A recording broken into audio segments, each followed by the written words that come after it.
Hello, this is Pastor Rick, and I want to welcome you to Lectionary Plus to prepare you for worship on January the 4th. Happy New Year. This is the first Sunday of the year, but the second Sunday of Christmas. Epiphany is coming then next week.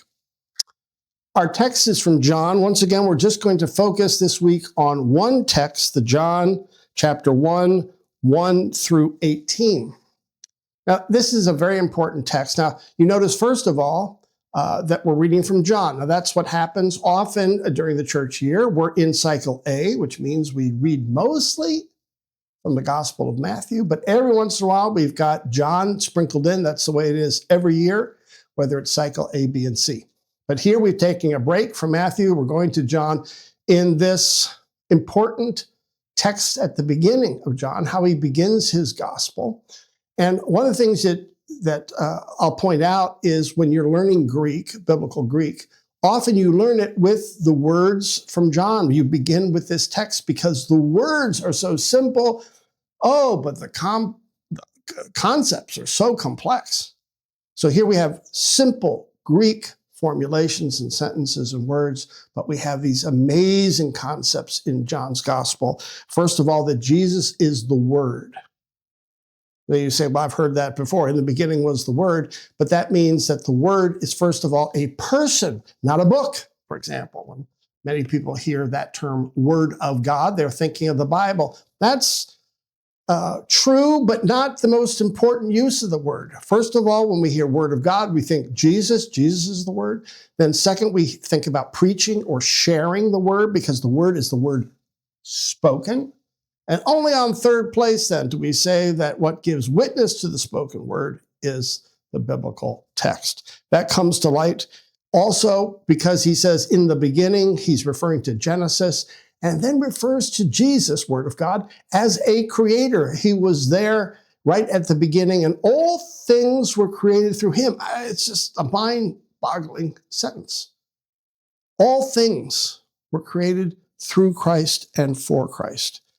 And then he's got this comparison, this whole text between John. He said John came to prepare the way. John was not the light, but to point to the light. That was because John's ministry was so powerful out in the desert. Many thought, okay, he must be the Messiah. And John said no, but here also, John's gospel says no. He's to point then to Jesus as the light who came into the world, came into a world of darkness. Then he says, he came to the world, but the world did not receive him. And then he repeats and says, well, he came to his own, to the tribe of Judah, to Jerusalem, to Israel, and they did not receive him. And he says, but those who did receive him have done that because of the work of the Spirit in their life. And we're going to get that again in chapter 3. You have to be born again. You have to be born from above, from the Spirit, to recognize that Jesus is the Word of God, that Jesus is the light.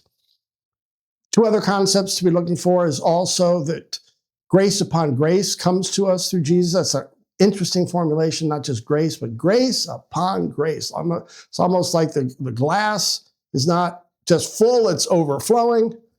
And then he talks about glory, that we can't see God because God is spirit, but we get to see the glory of God physically in Jesus. So these are a lot of themes coming out of just these 18 verses of John.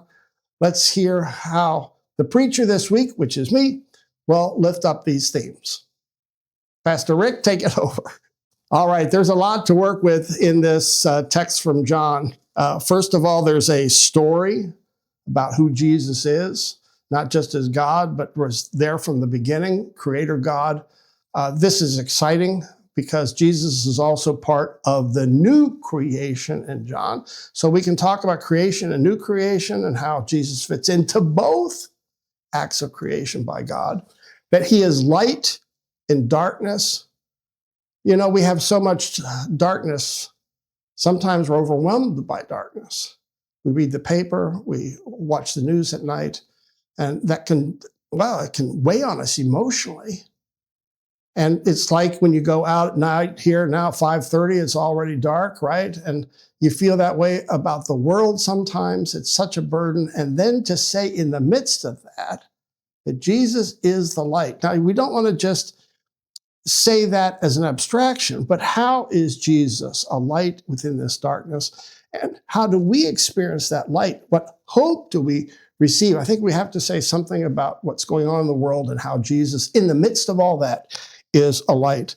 And I'm fascinated by this sense of grace and glory. Grace and glory. What is it that we see in our personal lives, but also here at Emmanuel as our community works together?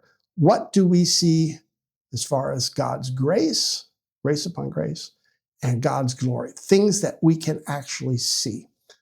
So I hope that you'll join us for worship at 9 and 10:30 as we lift up this introduction, this powerful word right out of the beginning of John's gospel. See you at church on Sunday. Bye-bye now.